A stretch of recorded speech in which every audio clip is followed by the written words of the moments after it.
So, good morning. This is amazing. I haven't done a presentation. I've done one presentation standing up in the last 18 months. I keep doing presentations sitting in my office at home. So it is wonderful to see real humans in, live three-dimensional form. So I hope everyone's going to have an amazing day today.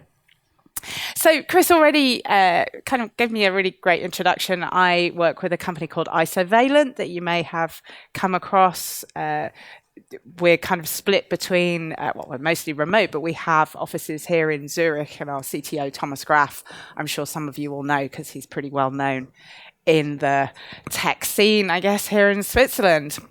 And I also have a role with the CNCF, chairing the Technical Oversight Committee.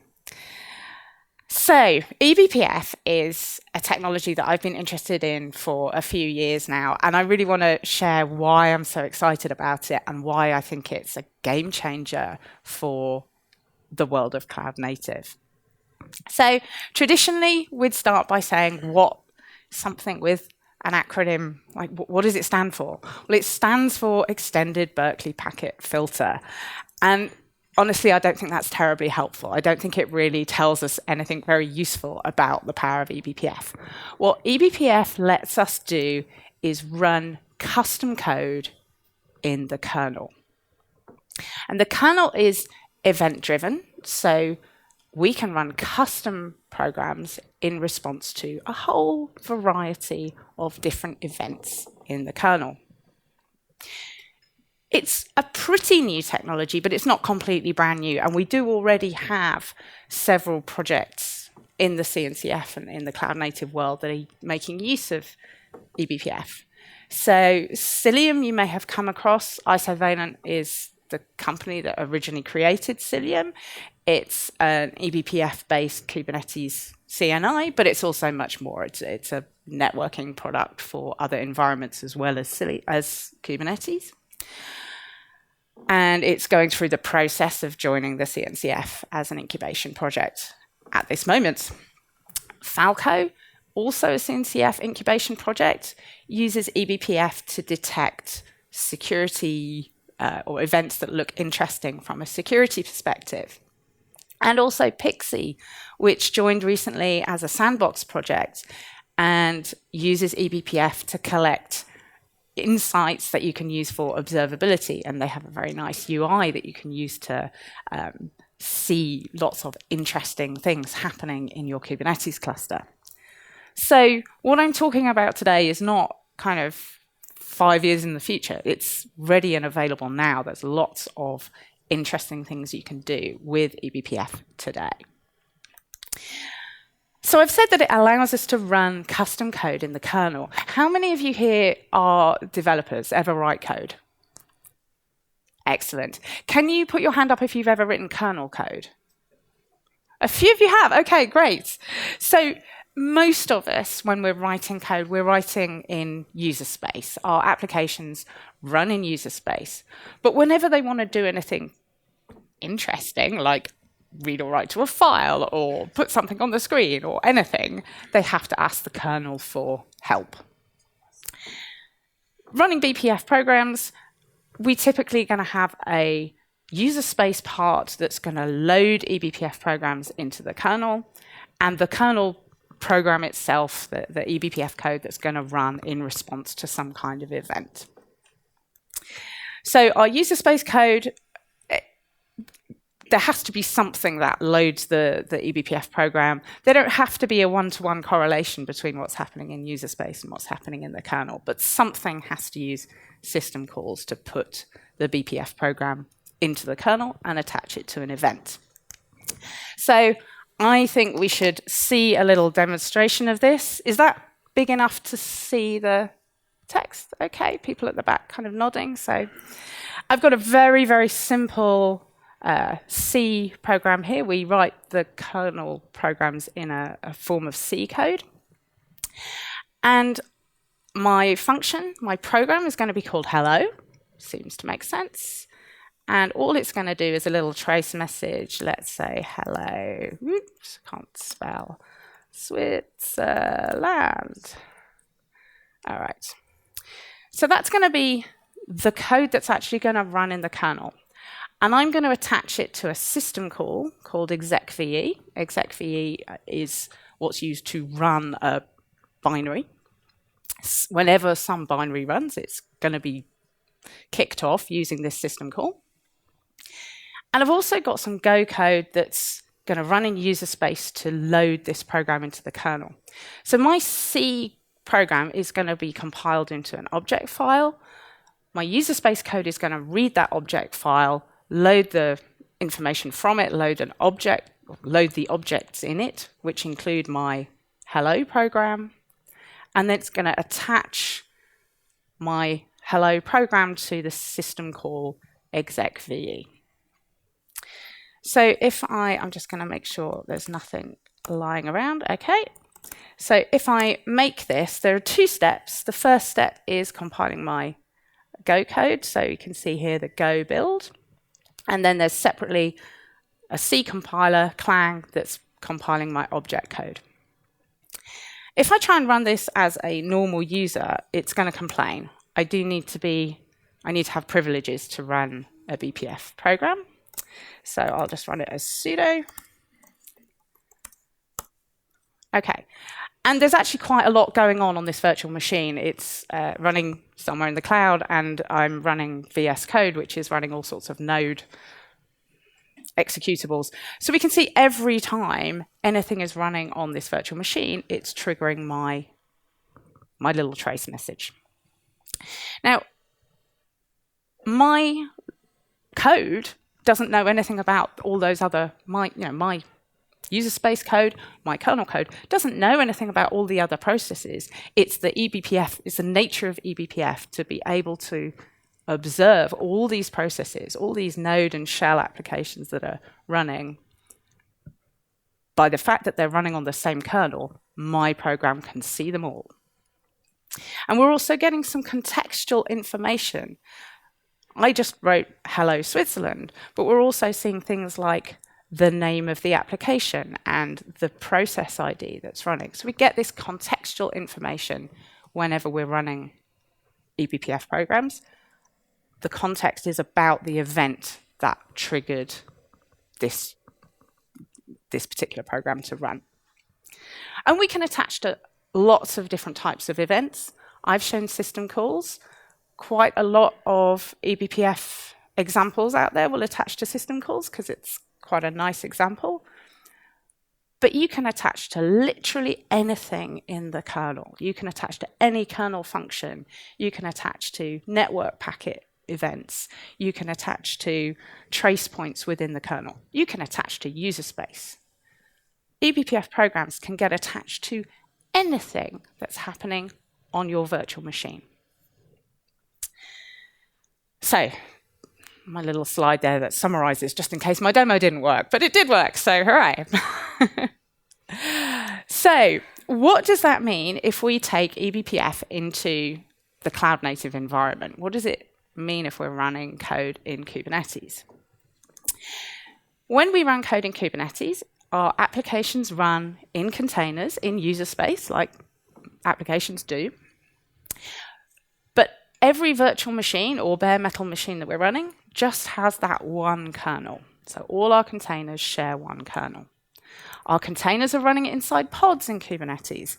All those pods are sharing the same kernel.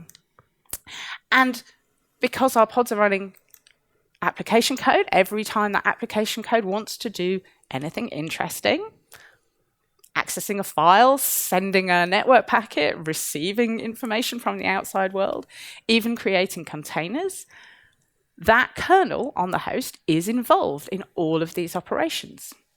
So the kernel, that one kernel, knows about everything on the host. The kernel doesn't really particularly know about Kubernetes or pods or containers.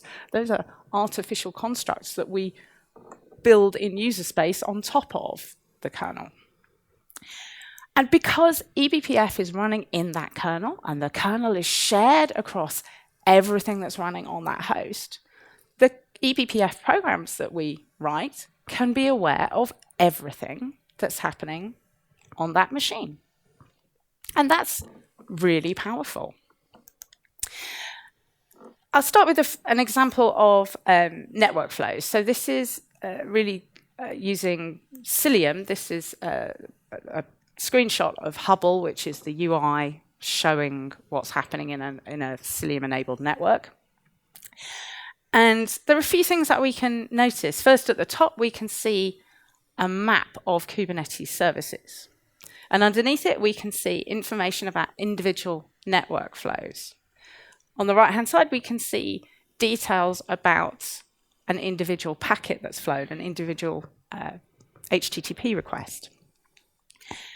And we're able to get all this information using eBPF because Cilium's acting as a Kubernetes CNI, a network interface.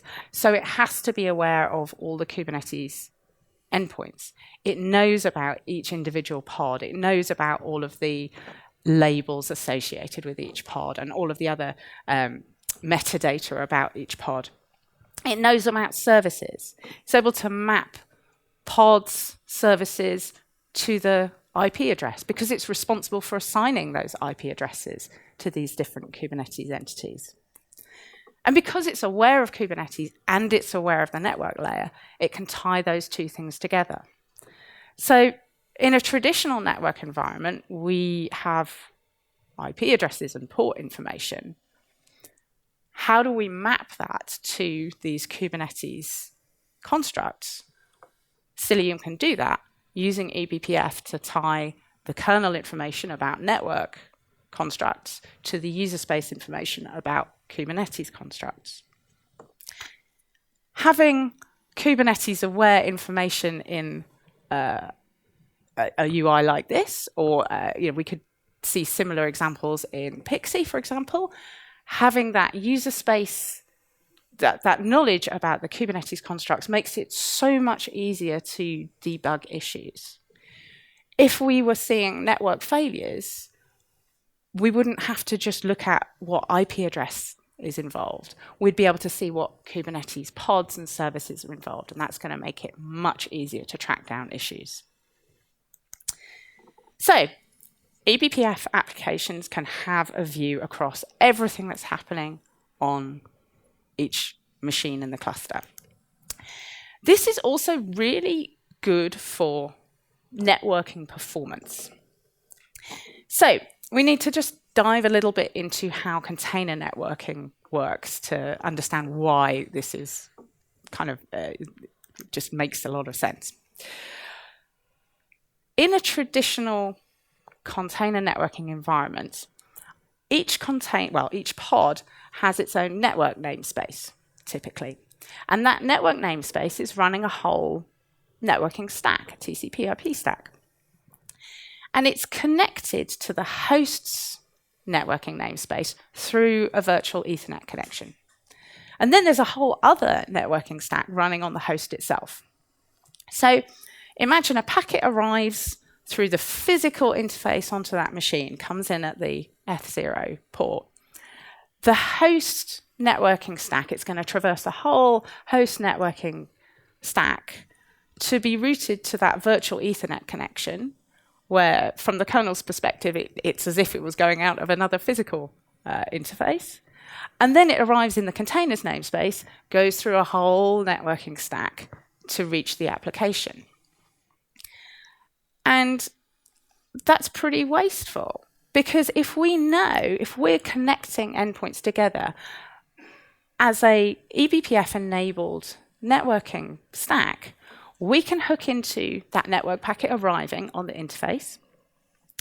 We can see what IP address it's destined for, and as the entity responsible for setting up networking for each pod on the host, we know, well, is that IP address associated with a pod on this host? If it is, we can send it straight to the virtual Ethernet port. We don't have to go through the entire routing stack and all of the possible, mangling and all the other things that happen on host networking. We can go straight to the pod.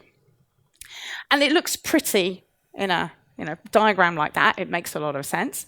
Does it work in practice? What does it mean in practice? Well, you've got to measure this stuff to see whether it actually improves efficiency. We did quite a lot of benchmarking around Cilium performance, there's a blog post that dives into all the details of what we did. One of the things that we did was pull out these flame graphs of what's happening when a network packet gets received on a Kubernetes host. And that packet spends some time in the eBPF code on the host, and then it gets directed into the TCP/IP stack inside the namespace for that pod. And you can see it's spending more time in the networking stack in the pod. Imagine it was spending as much time as that on the host as well. It would be a wider graph. How does that translate into actual performance? So in this chart, we've got baseline node to node. That means if we were running traffic between two nodes without any containers involved. So this is our kind of baseline, as fast as we can get packets round trip between two different nodes. What's our throughput requests per second? The red and orange bars are nearly as high, and those are Cilium and Calico running in eBPF mode. You can see we can get, not just with Cilium, but with other eBPF-enabled networking stacks, we can achieve nearly as fast as just node to node without any container networking at all. In comparison to what happens if you use traditional networking, if you turn off the eBPF support in Cilium and Calico, you get a significant drop in performance. And that's because all those packets are going through the whole stack on the host. I definitely recommend reading, if you're interested in network performance, read into the benchmarks, because there's all sorts of different things that you can measure.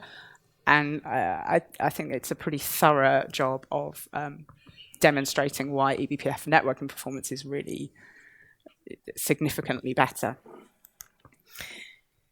eBPF applications get this view across the entire node, and because they're able to see everything that's happening across the entire node, you don't need to change your application or reconfigure it in any way to have it instrumented by eBPF. Nathan Leclerc drew this amazing little cartoon, which I absolutely love. And I think it really encapsulates the kind of sidecar model versus eBPF. So what do I mean? Most of the time when we're instrumenting Kubernetes applications, whether this is for observability or security, even networking with service mesh, the way we do it is typically to have a sidecar container injected into every pod. And that sidecar container, it's sharing the same network namespace, it's able to observe what's happening in the containers inside that pod. How does that sidecar pod get there? Well, it has to be configured in YAML.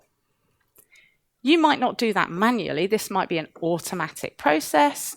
Your sidecar might be added to the pod YAML during CI/CD. It might be added during admission control. But it has to be added. There has to be some YAML definition, otherwise Kubernetes wouldn't know to create the sidecar container. So what if that process goes wrong? What if you deploy an application into your cluster that didn't go through your CI/CD process, or somehow the sidecar was misconfigured? Most of the time it's going to work fine, but there's an opportunity for making mistakes here. There's an opportunity for a malicious actor, if they were able to run applications on your Kubernetes cluster and they wanted to go undetected, well, they probably wouldn't put your observability sidecar in for you. You have to do that. If we switch to an eBPF model, we don't need any kind of sidecar, because the fact we're hooked into the kernel means we can observe everything. We can be aware of what's happening inside every application without that application needing to be reconfigured in any way. We don't have to change the code in the application. We don't have to change the YAML that configures it. The eBPF programs can automatically see what's happening.